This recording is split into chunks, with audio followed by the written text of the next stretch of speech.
Ben, salut, je venais faire un petit topo sur le podcast qu'on a eu avec Lily au sujet du contre-soi. Donc, je voulais un peu vous parler du contre-soi. Ce que moi j'appelle contre-soi, c'est quand on a affaire à deux personnes qui sont très proches et souvent on est tellement proche ou tellement de liens qu'on s'identifie souvent à elles. Et c'est ce qui peut nous nuire un peu quelque part.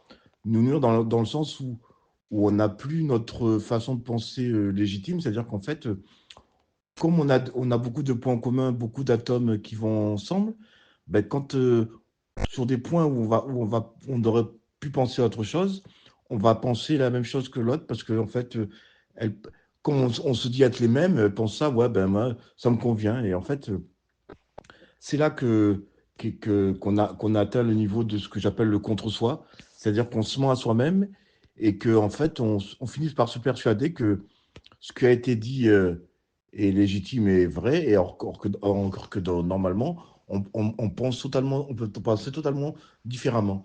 Donc voilà, et ça c'est important parce que avec tous les liens qu'on puisse avoir avec une personne, être vraiment proche, partager les mêmes passions et beaucoup de choses, on n'est jamais identique à 100%.